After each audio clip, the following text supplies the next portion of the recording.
Hey guys, Logan here with Nissan of Cookeville, and today we're going to be taking a look at the 2019 Ford Escape S front-wheel drive. Now this guy's in a beautiful gunmetallic exterior color with charcoal interior cloth, and it comes in at a killer price for the amount of features and frills that you get on even the S model. We've got tons of cargo space, a lot of comfort and convenience features, and really nice safety features that help keep you and your passengers out of harm's way. Not only that, this guy's powered by a 2.5 liter four-cylinder from Ford's engine lineup. You're going to get around 21 city, 29 highway fuel economy miles per gallon as far as that's concerned. You can see the styling of this vehicle is sporty yet subdued. That way you got not necessarily a head turner vehicle, but a good looking vehicle that isn't going to stand out too much against the crowd. Moving around the back, of course, we can see our backup camera right down here below the Ford badge. My absolute favorite thing about the Ford Escape is just how much cargo capacity you've got. Back here, you can see that we do have some all-weather floor mats for the front seat of this particular vehicle. Back here, you've got tons of tie-down areas, spots that you can have a cargo cover installed. And then, of course, back here, you've also got your fuse box for the vehicle. Also, you've got some halogen panel lighting back here, which just helps illuminate your trunk space a little bit better. Plus, you've also got a 12-volt power supply in the rear of the vehicle. That way, if you carry an air compressor around for your tires, you don't have to stretch that cable all the way around to the front of the vehicle. Now, down here, of course, you do have a donut spare tire from Ford. You also get this really nice foam trunk organizer. So if you're like me and you like to carry some of the essentials like a first aid kit, some ratchet straps, a tow strap, those kind of things with you on your ride, you've got plenty of different pockets to store and organize those things. And once you close this down, they don't even really eat into your trunk space all that much. Now over here, you've got a nice little storage pocket, and my favorite thing about these back seats is that not only can they recline, you can see that's the difference in recline angle you can get with those back seats. They do also fold nice and flat to give you tons more cargo room in the back of this vehicle. Now, of course, this hatch is on hydraulic struts. It is very light and very easy to close. Let's go ahead and move around to the back seat. Now, first and foremost in the back seat, you can see we've got a very beautiful two-tone color cloth going on. Like I said, you get the dark charcoal with the lighter gray silver accents, of course. Now, sitting back here, it's actually a very, very comfortable back seat. The passenger side, I've got reclined as far as I possibly can, and honestly, I personally wouldn't recline it this far. Now, moving over to the passenger side, it is a 60-40 split. So you can see your 40% side is on this side. So if you have to customize the way that you've got these seats laid down, you've got the ability to do so. The seats do lay down with this small lever on the side of the seat. You do have to lay the headrest down separate, of course. That way you don't have to worry about messing up the driving position of the passenger or the driver's seat. Once you do, of course, you can see that these guys do lay nice and flat with the trunk of the vehicle. Plus, you also get this nice little flap right here that prevents things from falling down behind the seat whenever you've got it laid down. Plus, this also gives you a great view of the rear seat child anchors if you guys planned on using those. Very, very easy to access on this vehicle. And then, of course, your child tether anchors in the bottom of the seat back are very easy to access as well. Lifting this seat up is just as easy as folding it down. Just takes a little bit of force to lift that up. And then, of course, pushing your headrest back up is effortless. Now, back here, once you actually get your back seat kind of aligned how you want it, passengers back here are going to be extremely comfortable. They've got a little storage pocket back there. They've got vents underneath the front seats. That way they get ample amounts of airflow. Plus, with the oversized air vents on the front dash, which I'll talk about here in a minute, it is very difficult for people to not be comfortable in this vehicle. Not only that, but we do also have an additional 12-volt power supply. So far, that is 2 in this vehicle. That way your backseat passengers can always stay plugged up and connected whenever you're on the go. On the back doors, you do have the panel speaker for the factory sound system, and then, of course, your door latch and window control as well. Now, moving on to the front of this vehicle, in my opinion, where the magic really truly happens, we can go ahead and take a look at that. But first, let's take a look at this key. This is one of the 2 keys that I've got available for this vehicle, and you can see this one still has the factory OEM plastic on it. This vehicle has not been driven much and was taken very good care of by its previous owners, including showing many frequent oil changes on the Carfax report.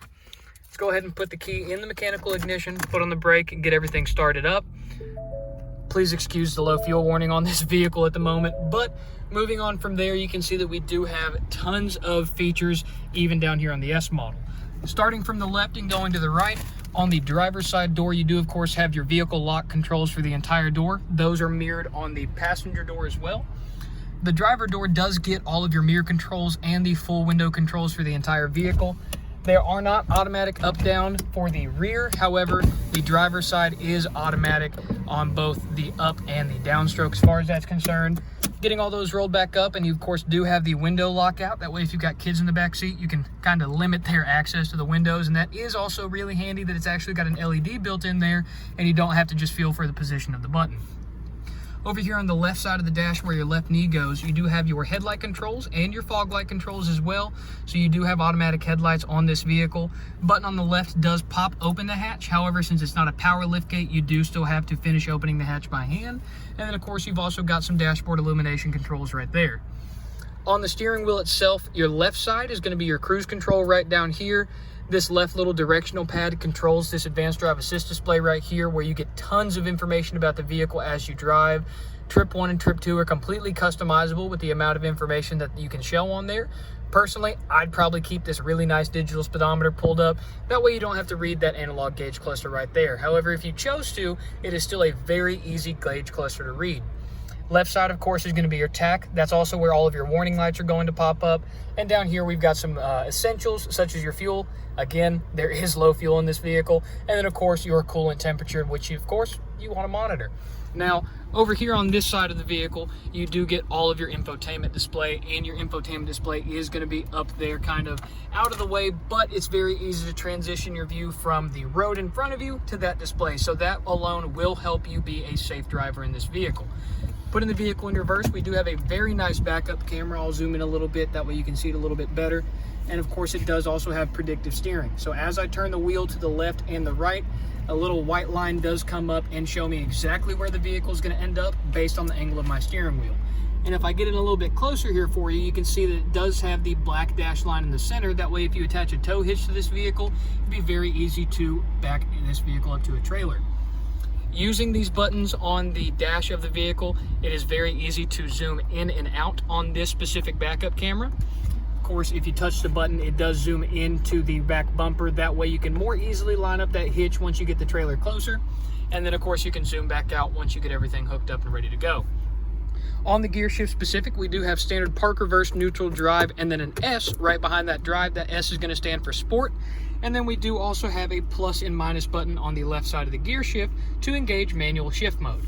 You do have to be in sport mode to engage manual shift mode, and sport mode will also adjust the way the transmission shifts and the engine revs. Sport mode will keep you a little bit higher up in the RPM range. That way you can more easily access the power band of this vehicle, which starts making peak horsepower around 4,500 RPM since it is a naturally aspirated vehicle. Over here, back on the infotainment side of things, you do have Bluetooth as well as your standard AM and FM radios in this vehicle. Very easy to go between all of your different presets with this nice dial pad right here. And once you have a phone hooked up, you can use this dial pad to just simply dial phone numbers as if it were a phone. That way your phone can stay in your pocket and out of sight whenever you're driving. Moving down even further, we do have the very, very well set up climate control in this vehicle. Ford has always been one of the people at the top of my list when it comes to both climate control use and efficiency.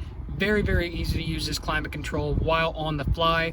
Everything is kind of where you expect it to be as far as that's concerned. Temperature is very easy to adjust. And then of course your modes are in the order of which you'd expect them to be in, with the power button being centrally located at the bottom. That way it's easy to touch on the fly.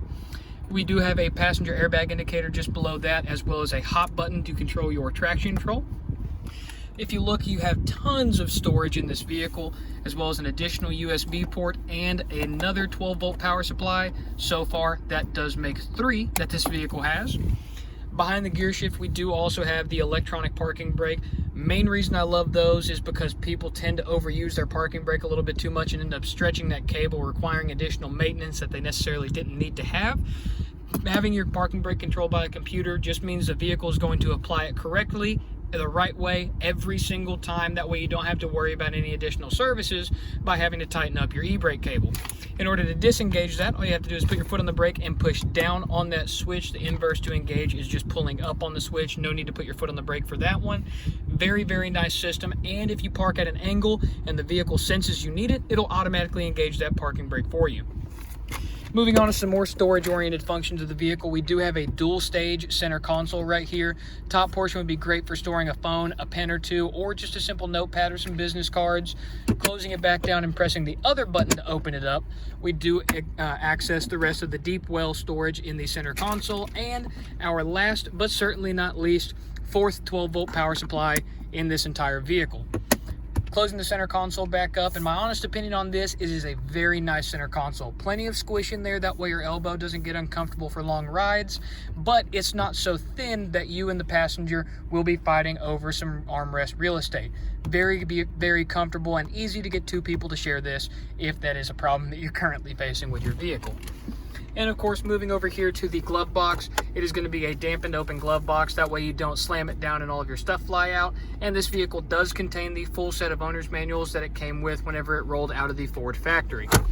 I've already touched on these oversized air vents, but I absolutely love them. It is very easy to adjust where these guys are pointing. Plus, with the oversized air vent knob, it is very easy to control the amount of airflow coming out of each individual vent. Of course, these center vents, the knob is going to be up a little bit higher, a little bit less easy to adjust on the fly, but they're air vents at the end of the day. They're mostly set and forget. Now, once you actually get into driving this vehicle, you do have a little bit of added protection in the form of mechanical safety features. Now, you do have some blind spot mirrors, which are adjustable with the power adjustment on the mirror itself. So as you adjust your mirror, your blind spot mirror does move as well. Like I said, these are power adjust mirrors. That is on both the driver and passenger, as you can see here.